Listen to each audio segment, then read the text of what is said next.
إذا تحية طيبة للجميع. في هذا الدرس سنقوم بمراجعة أو شرح لدرس مبرهنة Pythagore, le théorème de Pythagore. Donc, on va voir le théorème direct de Pythagore, ou bien c'est-à-dire quoi? Le théorème direct de Pythagore. Donc, on a vu que le théorème direct de Thalès, c'est le but pour calculer les longueurs. Presque c'est la même chose dans le théorème direct de Pythagore. Donc, on a ABC est un triangle rectangle. بمعنى مثلث قائم الزاوية في النقطة A. في هذه الحالة مثلث قائم الزاوية شرط أساسي باش نستعمل مبرهنة فيثاغورس. في هذه الحالة هذه كتسمى théorème direct de Pythagore ou bien le théorème de Pythagore. باش نستعمل le théorème direct de Pythagore تيخصني مثلث قائم الزاوية. ثم الهدف قلنا هو pour calculer les longueurs. Par exemple عندي هنايا نعتمد على la formule ديال le théorème direct de Pythagore. Donc alors d'après le théorème direct de Pythagore on a بما انه مثلث قائم الزاوية في A تنبدا بالنقطة A كتساوي عندي هنا الصوم. دونك دير عايز الزاوية القائمة يعني A B زائد A C أس 2 كيساوي الوتر اللي هو بي سي أس 2. الهدف هو لحساب أضلاع مثلث. مثلا تيكون عندي مثلا هنايا 8 هنايا 6. كان الهدف هو خصني نلقى لا ديستونس بي سي. دوك كنحاول نعوض. دونك هي 6 أس 2 زائد 8 أس 2 إيكال بي سي أو كاري. دونك في هذه الحالة بي سي أو كاري إيكال سي 36 بلس 64 اللي كتساوي 100. بما أن بي سي أو كاري كتساوي 100 الهدف ديالي هو نلقى بي سي. On conclut que BC égale العكس ديال لو كاري هو لا راسين كاري. دونك كندير سي لا راسين كاري دو 100 اللي هي 10. هذا فيما يخص مبرهنة فيثاغورس المباشرة. فاش كنتكلم على مبرهنة فيثاغورس المباشرة خصني هو الأول كيفاش نكتب لا ريداكسيون. دونك شرط أساسي كنكتب هنايا on a ABC est un triangle rectangle. Triangle rectangle, on a un point A. وكان جي هنا نكتب d'après le théorème direct de Pythagore. دابا نشوفو واحد l'exercice d'application نديرو فيه جواب بون ريداكسيون. نعطيكم مثلا ان اوتر اكزومبل ديال مثلث ونحاول نكتبو الصيغه ديال مبرهنة فيثاغورس المباشره باش ما يبقاش عندنا خلل في الكتابه ديال لا فورمي. مثلا عندي مثلا هنايا او اف جي كيف ما غيكون هذا نسميه هنا اي جي كا. مثلث قائم الزاويه مثلا في اي. ناخذ واحد المثلث اخر نسموه هنا اف جي نسموه هذا تي. الهدف ديالي فقط هو خصني نحدد مبرهنة فيثاغورس المباشرة. عندي هنا في هذا المثلث اي جي كا est un triangle rectangle on a un point I. فاش تنتكلموا على اي كنبدا بهذه الطريقة هذه تنكتب اي جي أس 2 بلس اي كا أس 2 كتساوي الضلع المقابل للزاوية القائمة هو كا جي أس 2. وكنستعمل نفس الطريقة السابقة باش نلقى أحد الأضلاع. نفس الشيء هنا بالنسبة للمثلث اف جي تي فهو مثلث قائم الزاوية فاش في النقطة اف. في هذه الحالة الضلع المقابل للزاوية القائمة هو تي جي. دونك تنبدا بالنقطة اف مثلث قائم الزاوية في النقطة اف. كنبدا بالنقطة اف. دونك اف جي أس 2 بلس اف تي أس 2 كتساوي تي جي أس 2. كما قلنا الهدف مثلا هو نلقى الزاوية ولا الضلع لا ديستونس جي تي وكنعوض. دابا نشوفو دابا اكزرسيس دابليكاسيون ديك الساعة نشوف. Alors on passe maintenant à l'exercice d'application تمرين تطبيقي. Donc on a EFG est un triangle quoi? Rectangle en F. Alors la question c'est calculer la distance EG. بما انه عندنا مثلث قائم الزاوية دونك خصني اوتوماتيكمون نستعمل مبرهنة فيثاغورس. بما أنه مثلث قائم الزاوية في النقطة F نديرها F ونسمي هاد النقطة E ثم نسمي هاد النقطة G. عندي مثلا لا ديستونس F G كتساوي 5، لا ديستونس الأخرى 39. الهدف ديالي هو نلقى لا ديستونس او جي. شوف معايا دوكا الطرق هو الاول قلنا او اف جي. لا ريداكسيون هي اهم حاجه في هذا الدرس هذا. قلنا او اف جي est un triangle rectangle en F. اول حاجه كتبناها هي هادي. alors d'après le théorème direct de Pythagore كما شفنا في التيوريم دو تاليس، اشنو عندنا في هاد الحالة هادي؟ عندي بما انه مثلث قائم الزاوية في اف، دونك اف او اس 2 بلس اف جي اس 2 كتساوي او جي اس 2. السؤال هو كالكولي او جي. دونك في هاد الحالة نبدا ب او جي اس 2 ونحاول نعوض. كتساوي هي 5 اس 2 بلس لا راسين كاري دو 39 الكل اس 2 اللي كتساوي هي 25 زائد 39 اللي كتساوي هي 9 زائد 5 اللي هي 64. دونك او جي اس 2 كتساوي 64. الهدف ديالي هو نلقى او جي. دونك او جي كتساوي سي لا راسين كاري ديال 64، وكنعرف بان لا راسين كاري ديال 64 اللي هي 8 اس 2 اللي هي 8. دونك نمر الى التمرين الموالي. لدينا قلنا اي جي كان ان تريونغل ريكتانغل اون ان بوين جي، مثلث قائم الزاويه في النقطه جي. الهدف هو نحسب اي جي ثم كالكولي كوا. il faut calculer جي كا. دونك المعطيات عندي اي كا اللي هو الوتر ليبورتونيز، ثم عندي اي جي كتساوي 7. نفس الشيء هذه خصني نستعمل لو تيوريم ديريكت دو بيثاغور. دونك قلنا نفس المعطيات نعاود نكتبها بنفس الطريقه اللي ما كتبت هادشي يعتبر جوابه خاطئا. اي جي كا est un triangle rectangle en G، مثلث قائم الزاوية في النقطة جي. عندي حق في هذه الحالة نستعمل مبرهنة فيثاغورس المباشرة. alors d'après le théorème direct de Pythagore وتنكتب لو تيوريم ديال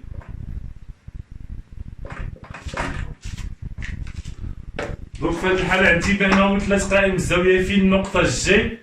عندي جي كا أس 2 بلس جي إي أس 2 كتساوي إي كا أس 2. كنحاول نعوض.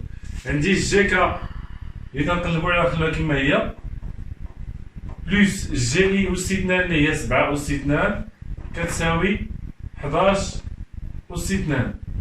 دونك في هذه الحالة جي كا أس 2 بلس 49 كتساوي 121. هذه معادلة المجهول هنا هو جي كا أس 2. دونك بلس 49 كنحولها للطرف الآخر كتولي موان 49. دونك جي كا أس 2 كتساوي هي 121 ناقص 49 اللي كتساوي على ما أعتقد 72. ثم نفس الشيء عندي جي كا أس 2 كتساوي 72. دونك alors جي كا إيكال سي لا راسين كاري دو 72. وكيف ما كنعرفو 72 اللي هي ممكن نكتبها سو لا فورم دو 9 multiplié par 8 اللي كتساوي سي لا راسين كاري دو 9 سي 3. دونك سي 3 لا راسين كاري دو 8. ممكن نعاود نكتبها على شكل 8 مثلا هي 4 fois 2. Donc c'est 2, c'est donc c'est 6 la racine carrée de 2. on passe maintenant à le théorème indirect de Pythagore, ou quelqu'un qui se met à réciproque du théorème de Pythagore. Maintenant, مبرهنة فيثاغورس العكسية. فاش كنسمي العكسية كما شفنا في مبرهنة طاليس، عندي في لو سونس ديريكت كتبين بأنه كتحاول دير قياس بعض الأضلاع، اندايركت كنبينو بالتوازي.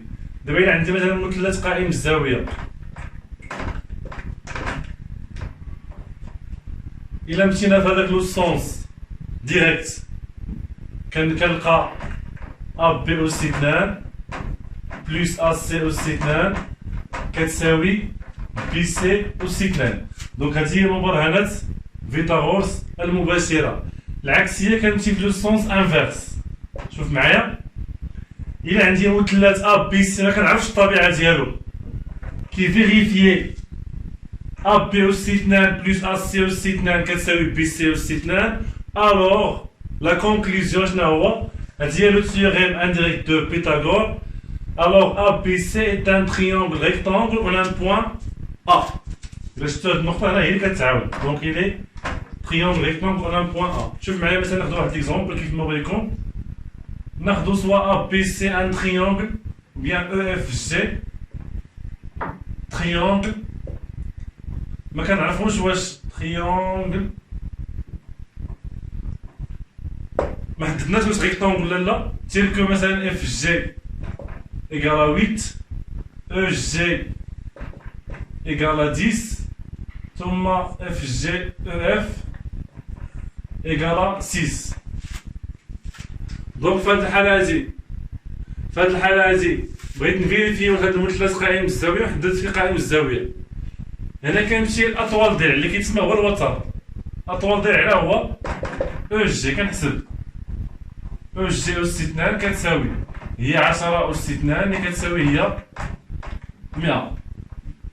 ثم كنمشي لمجموع الضلعين الآخرين، كنحسب اف جي أس 2 بلس او اف أس 2 اللي كتساوي 6 أس 2 زائد 8 أس 2 اللي كتساوي 100. دونك من هاد العلاقة تنستنتج هاد العلاقة هادي بأنه او جي أس 2 كيساوي اف جي أس 2 زائد او اف أس 2. إلا لاحظتو هنايا عندي واحد النقطة كتعاود هنايا، هي النقطة اف. اشنا هي النتيجة اللي هي لو تيوريم انديريكت دو بيثاغور بيان لو réciproque du théorème de Pythagore. Alors EFG est un triangle rectangle en un point F. احنا دابا نديرو واحد التمرين اكزرسيس دابليكاسيون نشوفو هادشي. دونك غادي ننتقلو ليكزومبل التالي اللي غادي نتكلمو فيه على لا ريداكسيون. القاعدة راه عرفناها. هنايا السؤال هو مونطري كو EFG est un triangle rectangle.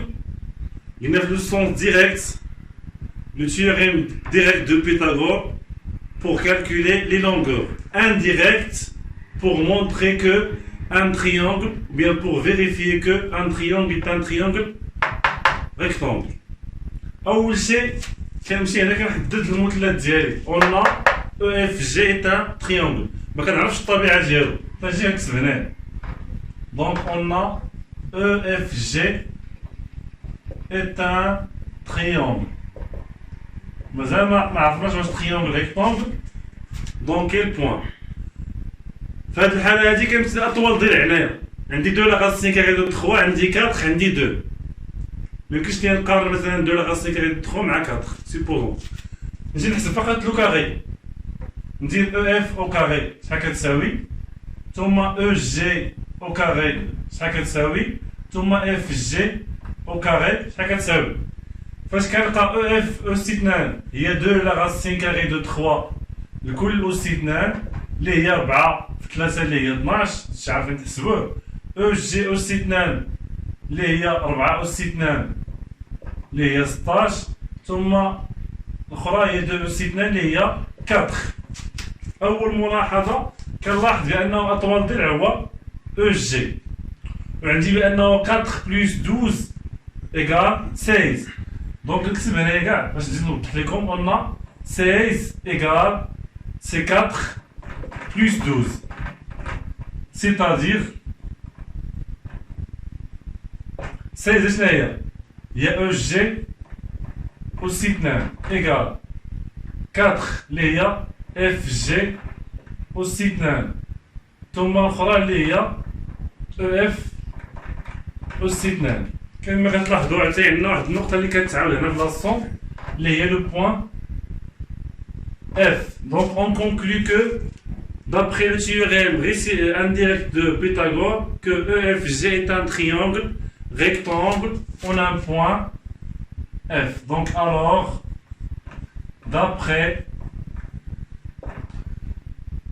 le théorème